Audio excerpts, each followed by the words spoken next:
Feliz tarde, mis queridos socios de aprendizaje. Bienvenidos a Desafiándote, el programa que transmitimos los días jueves y viernes a la 1 de la tarde, hora de Nueva York. Por favor, recuerden suscribirse a nuestro canal con mi nombre, Adrián Cotín.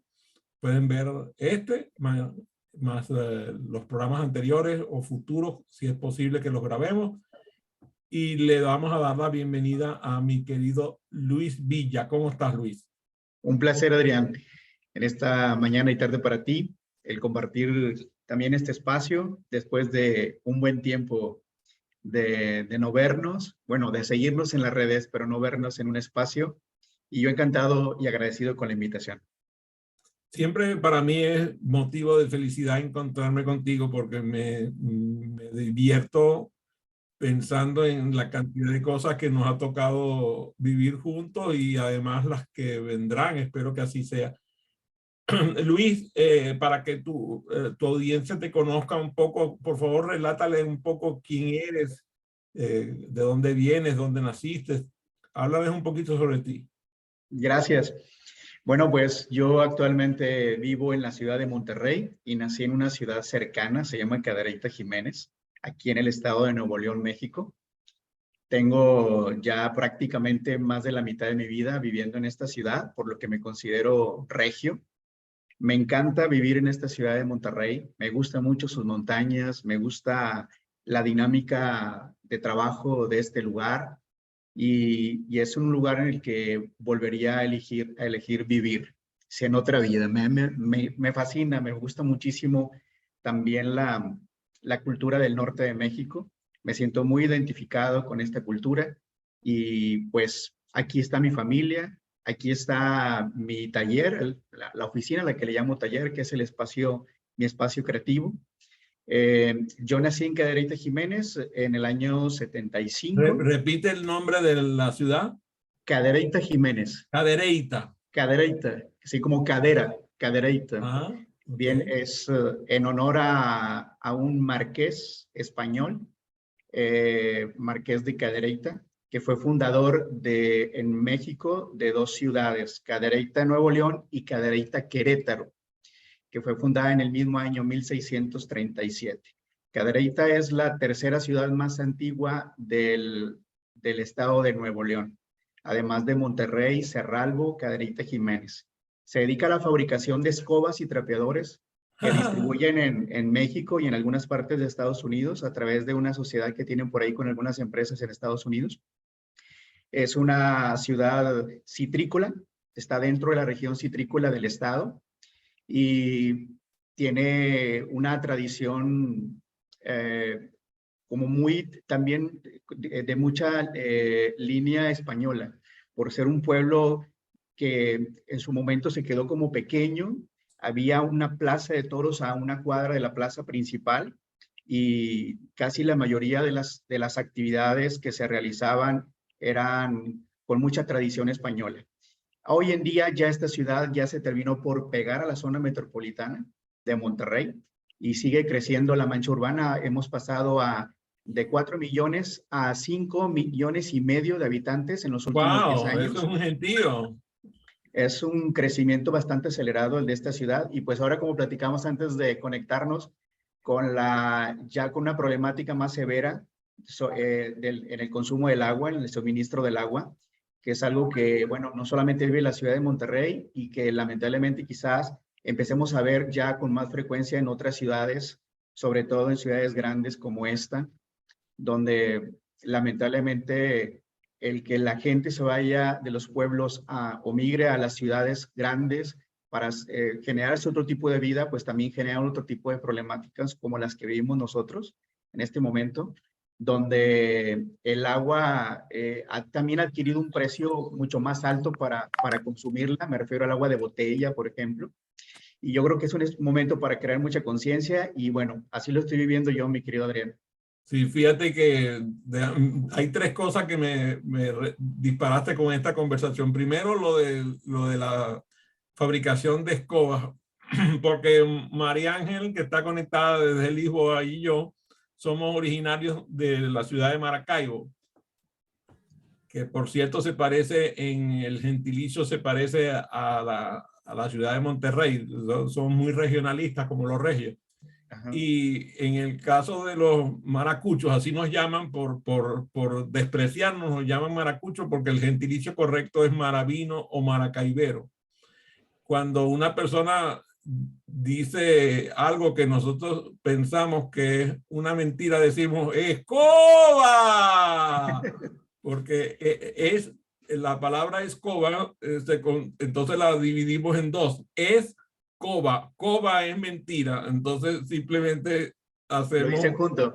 lo decimos juntos y entonces empiezan así como los vendedores de escoba, que me imagino que los vendedores de escoba en México suenan así bien graciosos porque andan por la calle gritando escoba, escoba. Para nosotros es decir, es un mentiroso todo el tiempo. Así que me disparó ese recuerdo, lo de la fábrica de escobas. Por cierto, muy original el segmento de negocio que tiene esa ciudad. Segundo, me hace recordar que a mí me nombraron hijo ilustre de Monterrey. O sea, hace muchos años que vengo yendo a México en general como país, pero he tenido la oportunidad de visitar varias veces Monterrey con mucho amor, con mucho cariño y tengo amistades. Creo que mis mejores amigos en México por lo general están localizados en Monterrey porque son gente muy especial, son una asertividad peligrosa. Vamos a decir que el regio dice las cosas muy directas a la hora de platicar, pues va directo y bueno, a veces son percibidos un poquito agresivos, ¿no? Por esa asertividad, cosa que también nos pasa a nosotros los maravinos. Y lo tercero que me hace recordar es un cuento contigo, que es el cuento de las burritas. O sea, de hecho de ahí viene el nombre de la entrevista de hoy, porque inmediatamente que empezamos a conversar sobre qué íbamos a platicar el día de hoy, yo saqué el título de Lo que aprendí de una burrita. Y entonces entiendo que tu familia tiene una finca. Es así, ¿verdad? Sí, tenemos una finca que ha sido pues una reconstrucción de una parte de lo que fue de mi terreno de mis abuelos y que ahora en la familia le hemos vuelto a dar vida y en especial un espacio pues para la convivencia de la familia, pero también un espacio que yo requería para el rescate de los animales. Entonces, ahí es el espacio en el que tengo los perros que rescato mientras les busco casa y los atienden en las enfermedades que tienen, pues tengo unos segmentos en los cuales ellos viven. En este momento tenemos 8 perros que están ahorita en esta temporada. Procuro al mes estar sacando alrededor de 4 perros de todo el proceso que es rescatarlo, darle la atención médica y luego buscarle una casa. Y hay unos perros que tenemos ahorita que le llamamos de vida permanente porque la idea es que poderle transmitir al perrito que si no hay un adoptante para él, no tendrá de qué preocuparse porque ese va a ser el espacio para su vida. O sea, no llegó para que lo corramos, ¿no? Pero que lo que buscamos es que tenga una familia pues, para que tenga más atención que la que le podemos dar nosotros, porque hay alguien que va a cuidarlos todos los días, pero la familia nada más vamos los fines de semana. Y bueno, ha sido un espacio muy especial, también una reconexión con la naturaleza, con mi pasado, porque yo viví los primeros 6 años de mi vida en ese rancho. Ah, imagínate, eso tiene una raíz histórica todavía más fuerte. ¿Y Sí, a qué distancia queda de donde ahora resides? a 1 hora. De hecho, es un punto triángulo entre Monterrey, Cadereyta, que es donde vive mi familia de origen, y la finca. Hacemos un triángulo. Hago la misma distancia a la finca que la misma distancia a Cadereyta y de la finca a Cadereyta. Y queda en la misma entidad federal, en Nuevo León. En Nuevo León, sí, así es. Ahí en los límites de Santiago y Cadereyta. Oye, qué bueno, qué lindo. Y ahora aparecieron los perros, pero todavía no han aparecido las burritas. Cuéntame el Ah, cuento de las burritas. bueno, pues la burrita fue algo muy especial. Yo en mi vida nosotros nunca tuvimos un burro o una burrita, ¿no? No era un animal con el que yo tuviera mucha cercanía.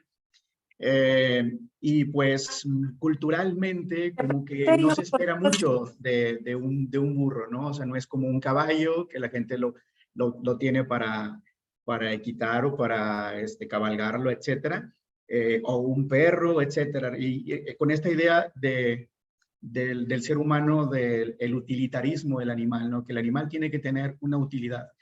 Entonces, bueno, pues yo estaba ahí en la finca un día que llegué y de pronto al lado de la finca está un estanquillo, una tienda pequeña, les decimos estanquillos a las tienditas pequeñas, y llega una camioneta y llevaba a la burrita arriba. Entonces, como que bajaban a tomar un refresco o algo. Entonces, inmediatamente llamó mi atención y yo me acerco y le pregunto que a dónde lo llevaba. Y me dice, lo llevo al matadero. ¡Ay, Dios! Y entonces le digo, ¿y eso? Me dice, pues es que como nadie, o sea, me la vendieron, pero no la he podido vender, entonces la llevo para que la sacrifiquen. ¿Y qué hacen con la carne? Pues hacen carne seca y pues la utilizan como un cerdo, como cualquier otro tipo de animal, ¿no? Y entonces yo dije, pero si están en peligro de extinción. Y luego me dijo, pues como quiera, pues dinero es dinero, ¿no? Le dije, ¡Ay! ¿y cuánto te van a dar por ella? Y pues ya me dijo la cantidad y le dije, bájala. Entonces, bueno, para esto, yo cuando me conecté mucho más es cuando yo llego a preguntar y volteo a ver a la burrita, quizás al final siempre termino o terminamos viendo lo que queremos ver, pero yo vi a la burrita llorar. Y entonces yo dije, yo la bajo, ¿no? Y entonces la Ay, bajo. y si yo hubiera estado ahí, hubiera estado llorando con ella, porque de verdad que...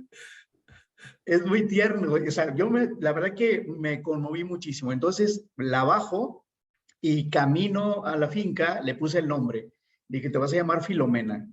Recuerdo que una vez vi una película, se llama Filomena, una madre que buscaba a un hijo. Y pues esos nombres de mujeres así como Carlota, Filomena, los nombres así Fuerte, rudos, fuerte, un hombre fuertes. muy fuerte, Me sí. encantan esos nombres porque dan, así tienen, no sé, siento que tienen mucha personalidad. Dije, te vas a llamar Ajá. Filomena. Y, y entonces, pues me llevo la burrita y me empiezan a preguntar, pues, ¿para qué quieres una burra? Si, pues, no hay nada que cargar aquí, ¿no? Y, y le dije, no, pues es que no la quiero para algo, simplemente la quise rescatar. Y pues me quedé con la bella Filomena y no sabes, Adrián, o sea, eh, el comportamiento de un perro, un gato, lo entendemos porque pues estamos como más familiarizados con ellos, pero el descubrimiento con Filomena es muy especial. O sea, Filomena, burra no tiene nada. O sea, yo no le veo la burra por ninguna parte porque es muy inteligente. No, lo que Y pasa es que el concepto de burralidad por estupidez, por tapadera, por bobería, pues eso es una cosa que no tiene nada que ver.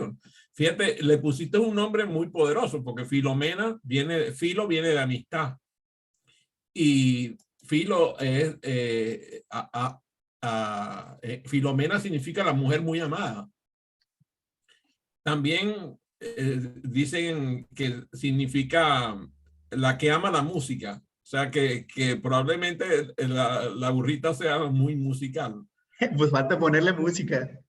Bueno, habrá que ponerla para probarla, ¿no? Porque entonces, pero fíjate, yo he descubierto mucho el tema de los burros por Arnold Schwarzenegger. Porque Arnold Schwarzenegger tiene unas mascotas que son unas burras que viven con él dentro de la casa, son totalmente domesticadas.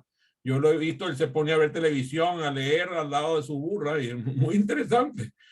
Mi mujer admira mucho a las burras de Arnold Schwarzenegger porque son extremadamente inteligentes y como él vive con ellas y las graba todo el tiempo, las saca a sus redes y todo el mundo ya las conoce, incluso le conoce los nombres y todo eso.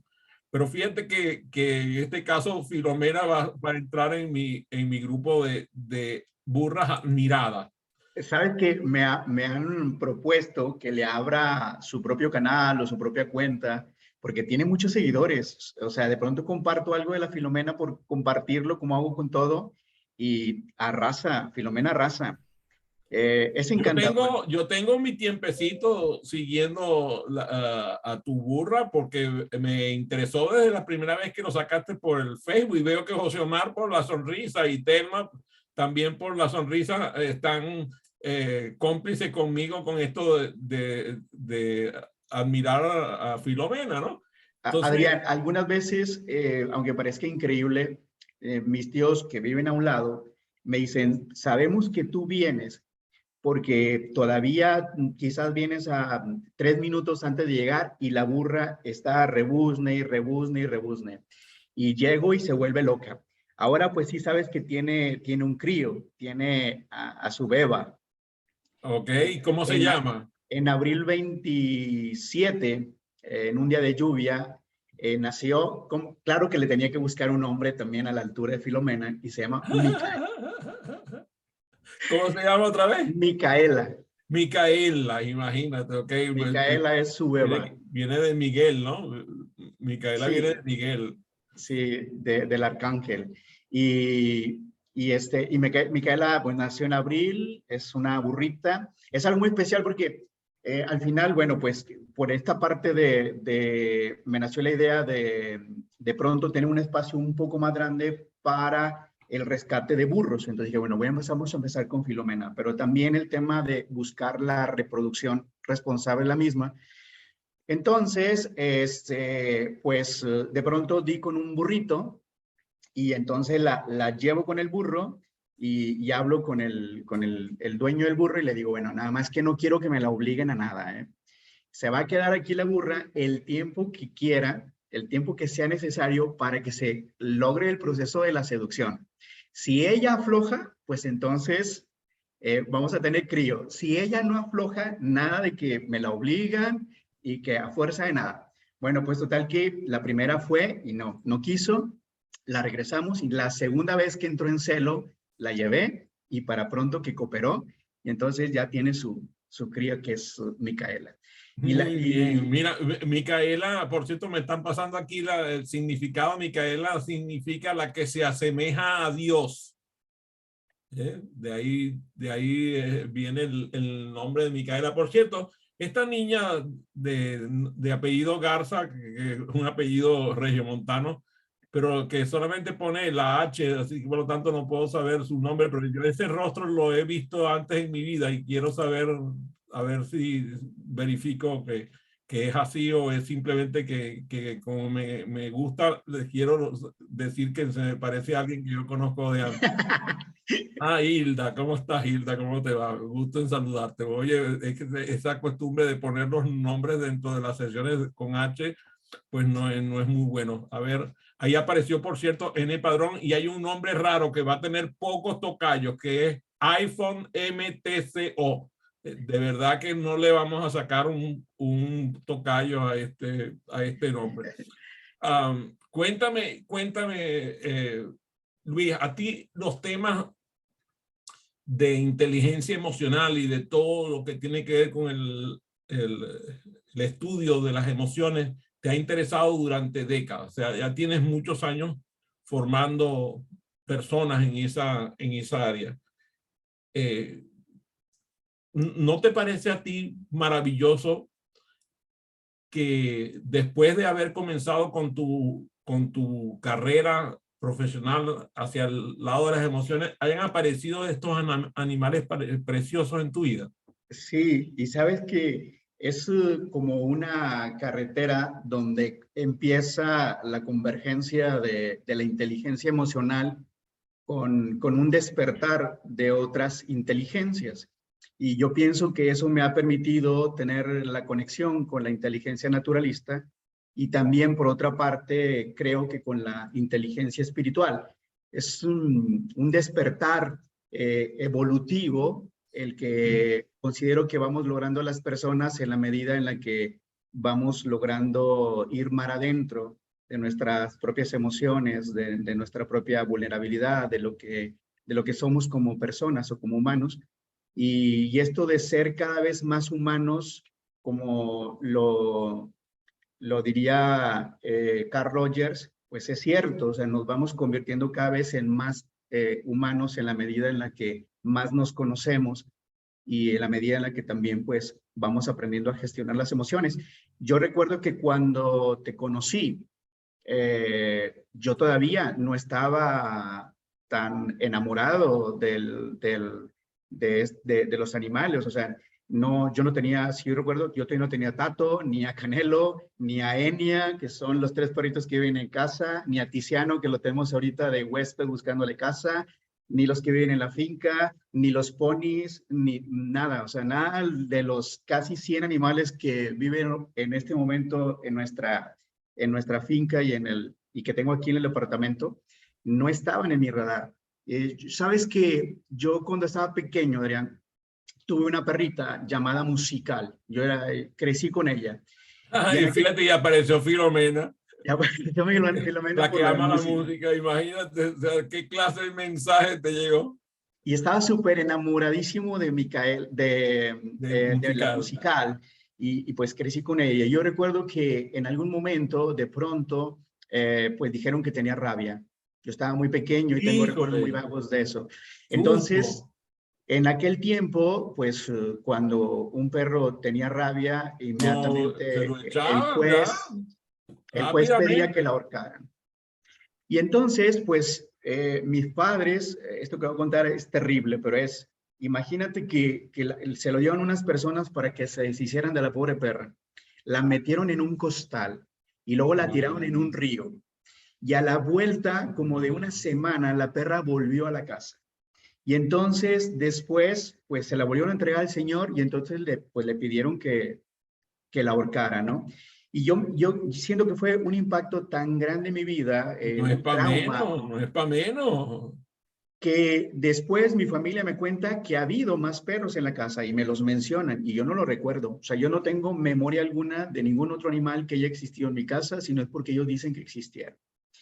Hasta de ahora, hace 5 años, que conocí a Tato, que es el Basset. Un día vi ese monito de peluche en Facebook que le estaban buscando. Es una mujer que se dedica a la reproducción responsable para la conservación de la raza y buscaba un hogar para él. Y entonces yo no tenía ni espacio porque vivía en un mini departamento que no había un espacio más que para mí. Yo llegué a ver las imágenes de ese apartamento, no Ay, te no. preocupes. Y no tenía ni Parecía espacio. un closet, parecía un closet. Sí, no tenía ni espacio, no tenía ni tiempo porque viajaba todos los fines de semana de entrenamiento. Y luego, pues lo dejo en el departamento, me voy a trabajar y cuando regreso había un desmadre en la casa. Te imaginarás, ruñó todos los zapatos que encontró, las La puertas. venganza. Y entonces yo me puse a llorar y dije, creo que cometí un error, yo no soy para tener un animal en la casa. No, pero este detonó que me cambiara de departamento y luego por él fue que empecé a trabajar esta sensibilidad que me llevó a tener agua y alimento en el carro y empezar con el rescate de los animales. Pero bueno, Tato provocó el renacimiento de mi conexión o de mi reconexión con los animales. Qué bueno, qué bueno. Fíjate que yo recuerdo nuestro encuentro en Guadalajara, porque fue muy bonito. De hecho, yo recuerdo, yo como sabes, soy poco dado a salir después de terminar un programa, salir socialmente. Normalmente me quedo, en el caso de Guadalajara, con Maru, que era mi anfitriona y bueno, mi hijita, allí en Guadalajara, pero la única persona con la cual salí socialmente a cenar fue contigo. Y por cierto, tuvimos una cena apoteósica en un lugar delicioso. Tuvimos una cena de gourmet maravillosa. Fue una conversación deliciosa. A mí me encanta conversar contigo. Y fíjate que cuando tú llegas a mi programa, varias personas estaban nerviosas porque pensaban que nosotros íbamos a tener, no nos íbamos a llevar bien porque las personalidades les lucían diferentes. A mí, por el contrario, me encantó conseguirme contigo y después con el tiempo hemos mantenido la amistad y mucha gente que se ha formado conmigo como facilitadores en aprendizaje acelerado se han ido a formar contigo en las distinciones que tú les provees y viceversa, gente que se ha formado contigo que ha venido incluso por tu recomendación a formarse a mi lado. Cuéntame un poco de tu experiencia con el aprendizaje acelerado y cómo esa formación te puede haber influido en tu desempeño. Bien, a mí me invita o me recomienda Rubí Rubí que Flores. viva el programa. Rubí y yo ya nos conocíamos porque ella promovía mujeres emocionalmente responsables en Claro, Guadalajara eran aliados ustedes, sí. y habíamos tomado unas formaciones de coaching juntos, entonces ya teníamos Con una este relación chico español, ¿no? Si no me equivoco. con Leonardo Ravier. Con Leonardo, sí. También con Elena Espinal en su momento. Ah, ok. Sí, mi Hicimos gran algunos amiga, programas amiga de toda la vida para mí. Tengo eh, 30 años de amistad con ella. que yo le di tu saludo una vez que la vi en México y también Muchas se gracias. expresó muy bien de ti, Elena. Bueno, entonces Rubí me recomienda contigo, ya me comunico con Maru y yo recuerdo haberle dicho a Rubí que quería tener un espacio con alguien con quien pudiera tener la confianza, porque pues quería ver qué podía aprender nuevo de la facilitación del aprendizaje y también qué podía aportar, porque había tenido formaciones en aprendizaje significativo y formaciones básicas en el aprendizaje, pero que sentía que mucho de lo que hacía no tenía como base Rigurosidad, fundamental. rigurosidad. Exactamente. Y entonces, pues ya llego contigo. Yo de entrada hay dos cosas que yo recuerdo que en lo general a mí me encantó primero de ti, porque creo que cuando aprendemos primero, de alguna manera, no podemos aprender si no hay amor hacia el facilitador. La conexión entre el facilitador es fundamental, así lo veo yo, para poder Así es. generar aprendizaje. Entonces, De hecho, Lozanov dice su primera ley es la ley del amor. O sea, lo primero que hay que hacer es amar a quien te educa y amar al educando. O sea, si no hay amor, no hay aprendizaje. y sabes que yo, hay dos cosas que de entrada admiré mucho de ti en ese momento. La primera, el que fuera símbolo de la resiliencia, dado la experiencia que viviste, que no es una experiencia pequeña y que ha sido una experiencia muy significativa también para tu propia vida.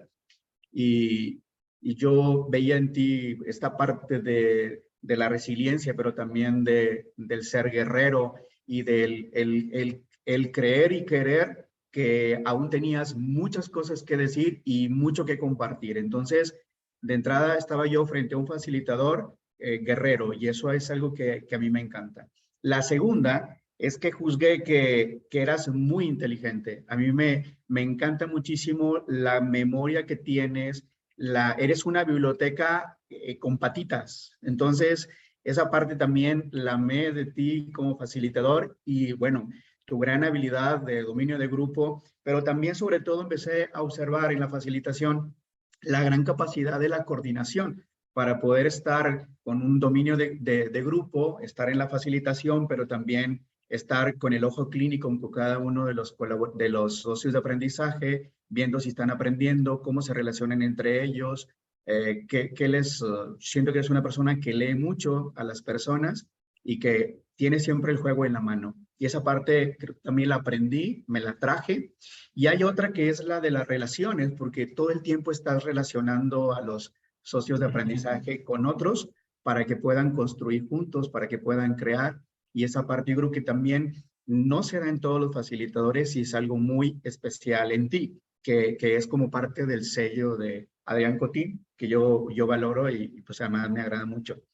Y ya hablando de lo que aprendí, principalmente la parte lúdica del aprendizaje, que este aprendizaje sea significativo, que el socio de aprendizaje realmente se divierta mientras está aprendiendo, que aprenda algo que realmente va a tener aplicabilidad en su vida. Y bueno, pues una formación intensiva, porque está cabrón, no es light la formación, es intensa y la disfruté muchísimo. Y luego, ¿cómo la he extrapolado a lo que hago? Yo creo que incrementando el nivel o detonando mayor creatividad. haciendo una planeación de los objetivos generales, específicos de lo que quiero crear, pero no solamente de aquello que me gustaría que aprendieran desde la coordinación temática, sino las experiencias que quisiera que se pudieran crear en la sala. Y también algo importante es que aprendí es que yo puedo tener una pauta de aprendizaje, pero si llego a la sala y hay una necesidad de aprendizaje distinta, pues es importante considerar las necesidades del socio de aprendizaje y no solamente lo que yo haya planeado para enseñar, sino cómo esto puede empatar con las verdaderas necesidades del socio de aprendizaje. Fíjate que pensaba en el Luis Villa que yo conocí, que antes era como más, oye, no sé si la palabra viene bien, la palabra era como más serio, más serio. O sea, era como que te exigías mucho y no disfrutabas tanto. Bueno, es que son dos cosas, yo creo. Una es mi bipolaridad de personalidad, es decir, que yo tengo una parte de introvertido que cuando llego a un grupo social, a un grupo al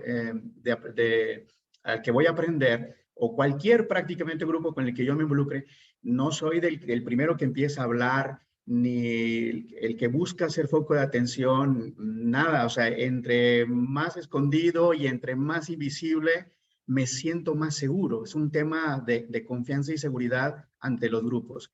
Pero ya después, en la medida en la que voy cobrando confianza, en la que voy cobrando seguridad, y claro que todo eso tiene un origen psicológico en mi infancia, pues me voy como soltando, ¿no? Desprendiendo. Pero también es cierto que desde que tomé la formación hasta el día de hoy, pues hay un proceso de evolución importante en mí.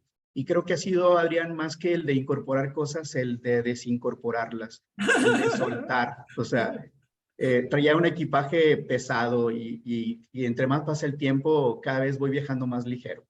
Qué bueno, qué bueno. La liviandad, sin lugar a dudas, es uno de los mejores compañeros para una persona que se dedica a educar a otros. Cuéntame, ¿de dónde provino el interés por dedicarle tanto tiempo y tanto esfuerzo al tema de mujeres emocionalmente responsables?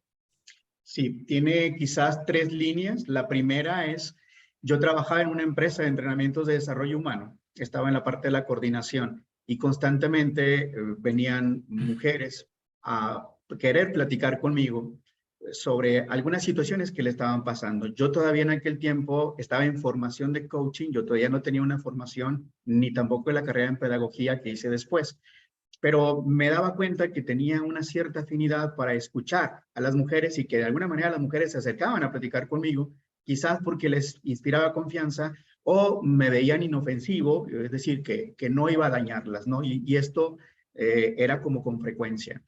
Y me platicaban las cosas que les ocurrían. Y yo les preguntaba, ¿y por qué no lo mencionaste o lo trabajaste en el grupo en el que estás? Y casi la mayoría tenía que ver con, o eran asuntos traumáticos de la infancia, o pensaban que no era correcto hacerlo porque había hombres en el entrenamiento, porque eran entrenamientos mixtos, y tenían pues como pena, miedo a ser juzgadas. Entonces ahí había un indicador importante.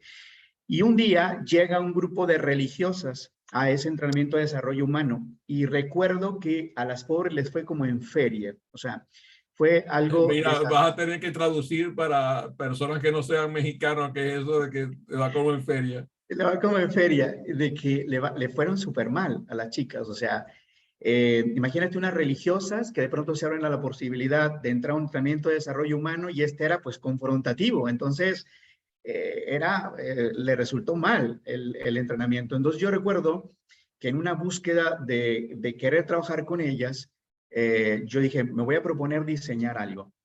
Y entonces empecé de pronto a diseñar un entrenamiento al que el primer nombre que le puse fue el entrenamiento de las relaciones. Hice un grupo cero con unas amigas, las llevé al departamento en el que vivía, en la sala, y ahí empecé a trabajar los ejercicios que diseñé para ver cómo iba funcionando. El tema central tenía que ver con la codependencia emocional, la búsqueda y el rescate por salvar a otras personas, pareja, amigos, y que consideraba, desde mi juicio, que era uno de los mayores impulsores del sufrimiento en las mujeres, que las mujeres sufren en su mayoría por grados de dependencia o de codependencia emocional, que ahí estaba la raíz del sufrimiento. Y también me di cuenta que esto tenía que ver con una búsqueda de salvar a mamá, porque mi madre vivió un matrimonio al lado de mi tutor, que fue un hombre con problemas de alcoholismo, con quien tuve una infancia muy difícil, y afortunadamente los últimos 15 años de su vida fueron completamente diferentes, en una relación restaurada. Él ya falleció, que en paz descanse, y pudimos tener una relación diferente. Pero la primera parte de la vida es de una novela así, de Remy le queda corto, ¿no? De sufrimiento, de toda la codependencia que yo había en mi madre, por vivir al lado de un hombre con alcoholismo y no dejarlo porque tenía hijos, y no dejarlo por los problemas económicos, y no dejarlo porque qué dirán, y no dejarlo por muchas cosas. Entonces yo creo que cuando diseñé Mujeres Emocionalmente Responsables fue una manera como de meter a mi madre en el entrenamiento en cada una de las mujeres en las que entraba, era salvarla a ella. Después solté ese impulsor, porque fue el impulsor que al principio me llevó a diseñar el entrenamiento, ¿no? El salvar a mamá, pero después pues no podía seguirme sosteniendo con esa idea, entonces había una necesidad de transformarla para poder que el entrenamiento también fluyera. Cambia el entrenamiento de las relaciones a Mujeres Emocionalmente Responsables, porque un día en el entrenamiento que di en Guadalajara, al que me invitó Rubí formó un grupo de mujeres para que yo fuera, y una mujer al final dijo, me siento una mujer emocionalmente responsable. Wow, te dio el nombre. De ahí Wow, qué maravilla. tomé, hice la transformación, y cuando le puse Mujeres Emocionalmente Responsables, adquirió vida propia. O sea, ahí me di cuenta que MER ya no tenía que ver con lo que yo había diseñado, ni tenía que ver con el plan pedagógico. Yo después, MER me impulsó a meterme a estudiar psicopedagogía, que esta formación yo la hice después de que diseñé el entrenamiento. Cuando lo diseñé, no quiero verme como el inspirado de Dios, pero yo no tenía idea, Adrián, ni de la inteligencia emocional, Yo después entré a psicopedagogía para darle fundamento a lo que había diseñado, porque tenía miedo cada vez que entraba una psicóloga a tomar el entrenamiento, porque le decía, era como una especie como de el complejo del impostor, de estar facilitando aprendizaje de inteligencia emocional, y que después entrara alguien que pudiera tener mayor conocimiento que yo sobre el tema. Ese era mi miedo. Entonces dije, pues a este miedo tengo que vencerlo, y me meto a estudiar psicopedagogía y después los posgrados en educación emocional. Pero la gente a veces piensa que yo diseñé... Espérate un momentico, que no quiero que pases esa página tan rápidamente. Ese posgrado que estás mencionando, ¿en qué casa de estudio lo realizaste? Dos, el primero en la Universidad de La Rioja y el segundo en la Universidad de Barcelona, que fueron dos posgrados en educación de emociones con Rafael Vizquerra. El primero con Olga Cañizares, y el segundo con Rafael Vizquerra y su equipo. ¿Y eso equipo. fueron a distancia o fueron presenciales? El primero completamente a distancia, y el segundo híbrido. El segundo en la Universidad de Barcelona es híbrido, con un verano en Barcelona y el resto de la formación antes y después de manera virtual. Muy bien, te lo digo porque sé que la audiencia va a querer conocer un poco de dónde buscar esa fuente. Aquí Hilda te regala la frase que dice, donde está tu herida de infancia, está tu pasión. Dice sí. Hilda. Hilda ha sido mi palera a lo largo de mi vida profesional. Vamos a tener que traducirle al portugués y al español de otro hispano, que es eso de la palera, porque por ejemplo, te va como en feria. Yo creo que a María Ángel le suena de irse de fiesta, pero para ustedes es que le fue mal. Y eso de la palera... portugués ir de ferias y es ir de vacaciones. Sí, y acá que te va como... En Portugal es irse de feria. De hecho... Que te va como en la feria, viene de la idea de los juegos, de cuando sales de los juegos completamente mareado y desubicado. Pero fíjate que en portugués el nombre de las dos días, se dice segunda-feira, terça-feira, quarta-feira, y esa es la interpretación que yo te ahora te está regalando otra que es eso de la palera, que Hilda es su palera. En el caso tuyo y mío, la de la palera, pensando que Hilda le da de palos al tipo. La palera viene de la matraca, que usted lo conoce como matraca, que es con la que se hace ruido. Sí, para hacer cuando van en las fiestas, maravilloso aparato, me encanta. En las peregrinaciones. Entonces, Hilda iba con la matraca cada vez que le cuento de un proyecto. Es la que te aplaude, pues es la que Hilda es una de mis principales avivasueños a lo largo de mi vida. Perfecto. Bueno, Entonces, vas a tener que invitarla para que venga a hacer palera también de los programas de formación de facilitadores. Luis, ¿cuál crees que es el desafío mayor que tú tienes cuando das un programa de esto de mujeres socialmente responsables y los hombres te dicen que por qué no ser hombres emocionalmente responsables? Bien, esto lo resolví hace 3 años cuando diseñé el programa de hombres emocionalmente responsables. Yo no quería diseñar hombres emocionalmente responsables. Lo sé, por eso te estoy preguntando, no que creas que porque me creía Juana de Arco, de que tenía el mensaje divino de que nada más iba a trabajar con las mujeres en esta existencia. Pero las mujeres estaban tercas es que quiero que trabajes con mi esposo, con mi expareja, con mi hijo, con mi abuelito, con mi hermano, y estaban duro y dale con que yo hiciera algo para hombres. Pero yo no me sentía atraído a trabajar con los hombres. Incluso yo cuento que yo no quería hacer una copia y pegar del entrenamiento de Mer, pero Adrián, cada vez que yo me sentaba a tratar de escribir hombres emocionalmente responsables, no sabía más que el título, porque era copiarlo, ¿verdad? Entonces, ahí viene algo muy interesante, porque dije, ¿qué parte yo no he resuelto de mi yo hombre que necesito resolver para poder hacer esto? O sea, ¿con qué parte yo estoy peleado? Y te he contado acerca de mi padre adoptivo, con quien ha sido o fue recurrente durante muchos años en procesos de terapia, el buscar superar el daño que nos hicimos. Pero había alguien a quien yo tenía exento de esto y tenía que ver con mi padre biológico. Mi padre biológico que viví con mi madre los primeros 6 meses de mi vida y después desaparece. Yo como a los 18 años conozco a mi familia biológica y para entonces él ya había fallecido. Entonces, como yo no sentía un daño porque nunca estuvo en mi vida, pues de alguna manera estaba como exento, pero después me di cuenta que no, que había una carga emocional importante y ahí tenía que ver con mi parte invisible y tenía que ver con mucha de la inseguridad que yo de pronto experimentaba y que estaba reflejada en mi padre biológico. Y después cuando aprendí sobre constelaciones familiares, pues entendí el gran peso que tenía el linaje por parte del padre. Entonces, lo trabajo y una vez que lo trabajé, fluí y diseñé hombres emocionalmente responsables.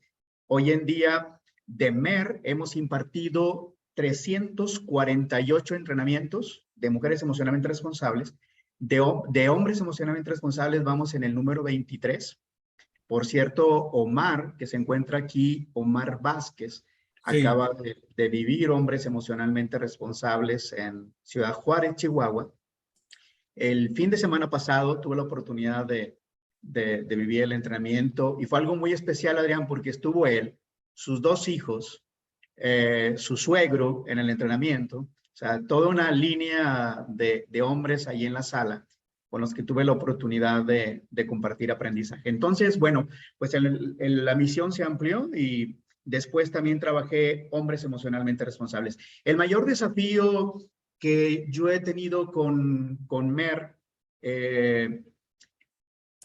ha sido o yo creo que principalmente es que cuando entra una mujer a vivir el entrenamiento, yo me trabajo el despojarme de mis propios objetivos para quien va a participar. Es decir, el entrenamiento tiene el objetivo de trabajar la inteligencia emocional, pero cuando llega la participante, declara sobre todas las cosas que emocionalmente le están afectando y las cuales quiere soltar.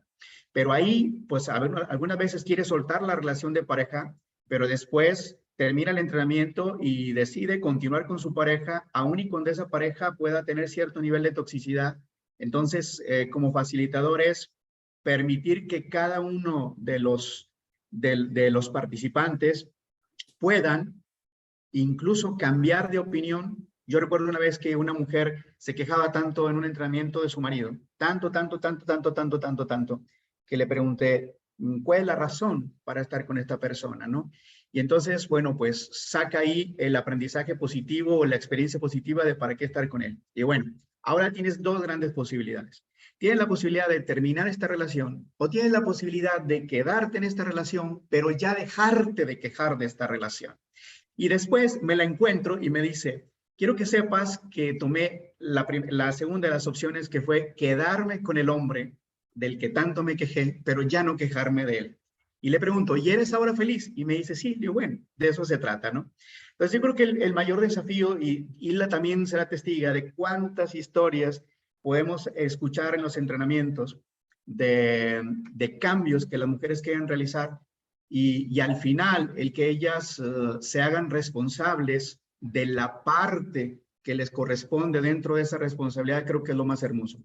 Cuando hablamos del 100% de responsabilidad, yo como lo traduzco es, ¿cómo podemos hacernos responsable de la parte que nos corresponde en esto que hemos puesto para que se pueda crear este sufrimiento? Porque nadie viene a hacernos sufrir, ¿no?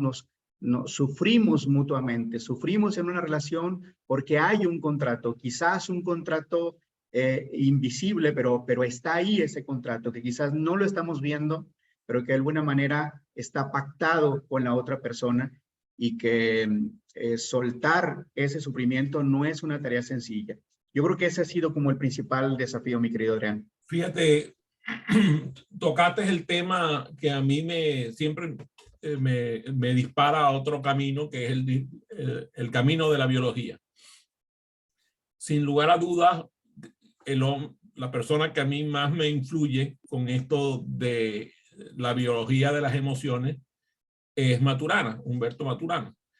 De hecho, yo me acuerdo cuando Andrés Miguel, tú te acordarás, mi hijo Andrés Miguel, cuando estaba seleccionando las carreras universitarias que quería estudiar, él dijo que quería estudiar economía, biología, psicología y danza. Y cuando fuimos a la universidad a entrevistarse, eso se lo dijo al reclutador. Y vamos a la primera entrevista, que fue con el de economía. El de economía le preguntó que si él quería estudiar el posgrado en economía, y le dijo que no. Se acabó la conversación. Entonces lo mandan a hablar con el psicólogo. El psicólogo le pregunta, ¿por qué quieres estudiar biología? Y entonces le contesta Andrés, por él. O sea, por él, por el papá que estaba al lado. Porque el papá vivimos conversando respecto a la importancia de las emociones y la biología. Entonces sigue la conversación y le pregunta a mi hijo, le pregunta, ¿y con quién voy a hablar sobre estudiar la carrera de biología?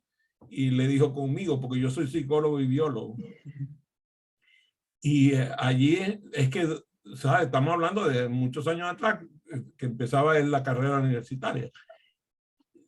Cuando yo descubro la importancia de la biología en las emociones, este tema se me abrió enormemente frente a mí, porque no podemos entender las emociones sin entender la biología. Tú lo cultivas en el programa de mujeres y hombres emocionalmente responsables, pero me gustaría que me digas cómo tú profundizas el tema de la biología del ser humano para trabajar el tema de las emociones. ¿Cómo profundizo en la biología? El entrenamiento tiene como objetivo trabajar primero 5 grandes aspectos. Y el primero tiene que ver con sanar el pasado. Y en el sanar el pasado, en la parte biológica, son las memorias que la persona tiene y que se hacen presentes incluso en comportamientos que se llegan a convertir en rasgos de carácter, ¿no? Es decir, que los ha mamado, que los trae de la familia de origen. Y que la participante tenga... Los trae genéticamente y también los adquiere socialmente en el ambiente familiar. Y también la parte transgeneracional, ¿no? Yo recuerdo que el día que yo fui a la casa de mi abuela paterna y me dijo, y fui en la mañana, como a las 11 de la mañana, la primera vez que yo conocí a mi abuela paterna, y mi abuelo ya no... A los 18, ¿no? A los 18 años, mi padre ya no vivía. Y pues mi abuela, súper emocionada porque al fin me conoció y me parecía mucho papá y estaba descolocada ella de alegría esa vez. Y era como a las 11 de la mañana y me dice, hijo, quiero empezar a ver qué te preparo para la comida. ¿Qué quieres que te prepare? Y yo le dije, unos chiles rellenos. ¿Tienes bola? Y era la comida preferida de papá. Y entonces ella estaba así descolocada, de que no puede ser posible que me pidas eso, es la comida preferida de tu papá, ¿no? Y ahí vienen muchas cosas que yo hago sin haber conocido a mi padre y sin embargo está ahí, ¿no? Entonces, la memoria que tenemos biológica se hace presente y también forma parte del sufrimiento. El cómo vimos sufrir a nuestra madre, el cómo vimos sufrir a nuestro padre, o las carencias que vivimos con ellos vienen y se repiten. No hacemos, Adrián, otra cosa a lo largo de nuestra vida que repetir y repetir y repetir los mismos patrones extendidos, ¿no? Después de sanar el interior, la segunda tiene que ver con la autoestima y que también tiene que ver con la parte de la biología. Ahí me acordé muchísimo de Humberto Maturana, Amar a un ser humano. Esto que es casi una prosa poética, que es bellísimo para quien no ha tenido la oportunidad de leerlo, habla sobre la relación, el cómo amar al otro sin nuestras propias expectativas, ¿no? Sino amar al otro por lo que es maravilloso. Bueno, entonces la segunda tiene que ver con el trabajar la autoestima. Vamos a regalarle a José Omar, que se ve que está tomando nota, que anote ahí el libro Biología del Emocionar de Maturana, Alba Emoting. Ahí también puede encontrar bastante documentación al respecto de lo que acaba de hablar Luis. Y este segundo tiene que ver con la autoestima. El segundo objetivo que trabajamos con la mujer es que tenga, y también con el hombre ahora, es que pueda ver cómo es que está construida su autoestima. La autoestima la revisamos con mucho detalle, porque cuando hablamos de autoestima, eso es un constructo general, pero en realidad tiene muchas integraciones, ¿no? Entonces, verlo detalladamente, porque la autoestima es la columna vertebral de nuestra personalidad, es lo que nos lleva a hacer o a no hacer cosas, a pararnos o no pararnos, a fijar límites o no hacerlos, a creer que somos capaces de algo o que no lo somos. Es la columna vertebral prácticamente de nuestro estar siendo. El tercero tiene que ver con asumir el liderazgo de la vida, y no se puede asumir el liderazgo de la vida si estamos parados en el polo de la dependencia o la codependencia. Entonces, buscar la interdependencia es factor de lo que mostramos en la búsqueda del aprendizaje. El cuarto es aprender a crear relaciones sanas, felices y funcionales, aunque parezca una utopía, ¿no? Aprender a crear relaciones sanas, felices y funcionales, porque ¿a poco es posible crear una relación sana, feliz y funcional? Sí, pero tenemos que estar dispuestos a abandonar la lealtad al sufrimiento que como seres humanos tenemos, pero que como latinoamericanos lo tenemos muy marcados. Entre más sufrimos, somos más heroicos, ¿no? Cuando vemos a una mujer que sufre mucho, pues merece un reconocimiento. Un hombre que sufre mucho también. Los tenemos como en un lugar muy especial. Yo les digo acá que en México de pronto da pena ajena, porque bueno, pues imagínate las novelas, ¿no? Bueno, Venezuela de ahí no se queda atrás, Colombia, pero pues México la fábrica de las novelas. Yo recuerdo que cuando TV Azteca empezó a hacer sus novelas, intentó hacerlas de una forma diferente. Hizo unas novelas ahí con un tinte un poco más inteligente. Pues no funcionaron, porque la gente quería el sufrimiento, quería el Y engaño. el famoso triángulo de Karman estaba reflejado en cada una de las escenas. O sea, el triángulo de Karman se montaba uno tras de otro, un triángulo con otro triángulo con otro, y mientras más enredada estaba la cosa, mejor estaba la trama de la novela, ¿no? Más sabrosa. Entonces, el querer, así como lo vemos en las novelas o en las series, si lo extrapolamos a nuestra propia vida, algunas veces no nos gusta nuestra vida cuando ésta está libre de sufrimiento. Nos queremos ver en conflicto. Es como cuando y esto tiene que ver con biología también, porque de pronto nuestra mente nos manda el mensaje de que a esta hora tomamos el chocolate. Entonces ya no es si tienes ganas de chocolate, es que tienes el mensaje de que te toca el chocolate. Entonces, algunas veces les digo que nos llega el mensaje de, oye, hace tiempo que no sufres. Hace tiempo que no te la pasas mal, hace tiempo que no te encabronas, pues ahora ¿con quién me encabrono? Pues, o a quién se la hago de bronca, ¿no? Entonces, el sufrimiento es una adicción y la tratamos como tal. O sea, el sufrimiento es una adicción, tiene una personalidad y en cada uno de los seres humanos es diferente. Cada quien tiene que identificar sus propias adicciones, pero sobre todo las adicciones que tenemos hacia las personas. Yo caí en el descubrimiento, Adrián, en mi último trabajo, que yo tenía una adicción al sufrimiento a través del jefe. Elegía trabajos donde el líder era una copia de mi padre, sin tener conciencia de que realmente era, ¿no? Pero eran igual de Es como tú violentos. dices, el patrón te atrae, el patrón te atrae. Llega un momento en que tú lo estás buscando, ¿eh? Estás buscando repetir la vida desde siempre. Y cuando caí Ahora sí. fíjate qué interesante, porque a mí me impresiona, por ejemplo, el lenguaje. Nosotros habitamos en un lenguaje que repite los patrones igualmente. Las canciones, por ejemplo, las canciones repiten los patrones. O sea, mientras más la canción nos trae sufrimiento, más éxito tiene la canción. Y incluso, muy interesantemente, las nuevas generaciones creen haberse alejado del patrón, pero resulta que cuando escuchan las letras de sus músicas actuales, están repitiendo exactamente lo mismo que lo que decían las músicas que oían sus abuelos. Y vamos de mal en peor. Yo en el caso de las mujeres, yo le digo, es que mientras no tiren los discos de Marisela, no vamos a poder avanzar. Necesitan tirarlos. Con eso de que, ámame aunque sea escondidas, pues está cabrón, así como le hacemos, ¿no? Ajá, y el quinto, que no se nos vaya ahí, que ya se está acabando el tiempo. El quinto objetivo, diseñar el futuro. Porque una vez que trabajamos con toda la parte emocional, estamos preparados para diseñar el futuro. Y sí es cierto que es muy lindo vivir en la parte espontánea de la vida, que la vida nos da muchas sorpresas y que aprendemos a surfearlas. Pero también una vida que merezca ser vivida, vale la pena planearla. También a lo largo del tiempo, Adrián, y quizás tú con la experiencia que viste también transformadora, lo ves así.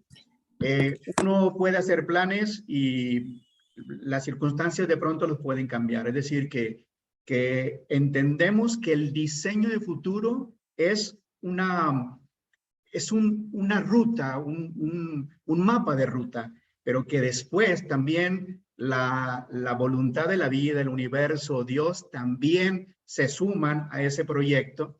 Y por lo tanto, yo esta parte del diseño de futuro le llamo construcción, ¿verdad? Una co-creación entre lo que yo quiero alcanzar y para lo que voy a trabajar y en lo que me voy a enfocar, pero también no el diseño de metas de ir como un rinoceronte tumbando a quien sea para alcanzar mi objetivo, ¿no? Sino la búsqueda de metas y alcance de objetivos ecológicos, donde yo me dispongo en dirección a lo que quiero, pero también soy consciente que vivo en sociedad y que se aparecen circunstancias y que algunas veces podré cambiar la meta, pero algo que no va a cambiar es el propósito y sentido que esa meta tiene para mi vida, ¿no? Yo creo que eso también ayuda mucho a evitar el sufrimiento. Yo alguna vez me acuerdo que estudié, mi primera formación fue en arte dramático y mi primer proyecto para mí era convertirme en actor. Entonces, cuando yo trunco ese destino de convertirme en un actor, lo tenía a nivel estaba reprimido por esta parte, ¿no? En resignación. Y entonces, recuerdo que lo revisé y después me respondí, es que cambié de meta, pero el propósito y sentido sigue ahí. Entonces yo puedo estar aparentemente en un hacer distinto, pero está ahí todavía el querer dejar huella, el influir en la vida de otras personas y eso sobresale. Entonces algunas veces nuestras metas pueden cambiar, pero lo que quizá no cambia es el sentido y propósito si estos que están bien marcados y que son auténticos y vienen desde nuestro corazón y nuestra alma.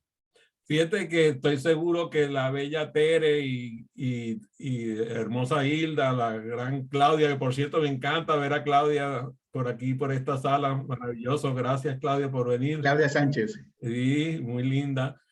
Telma, que ha estado muy graciosa y acompañada aquí con María Ángel, mi querida compañera. Y bueno, los que están obligados a estar aquí, que son Esteban y José Omar, que se les ve que tienen cara de estar obligados de estar aquí no, dice José Omar que no.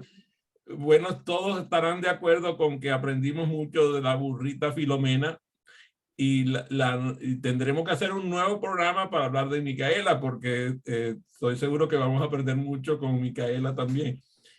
Para mí fue un gusto, un placer y un honor compartir contigo, Luis. Ha sido un programa que se fue velozmente, se me acabó el tiempo de programa conversando con una persona maravillosa como eres tú. Me encantó encontrarnos de nuevo y por favor siéntanse a gusto de escribir en las redes, principalmente.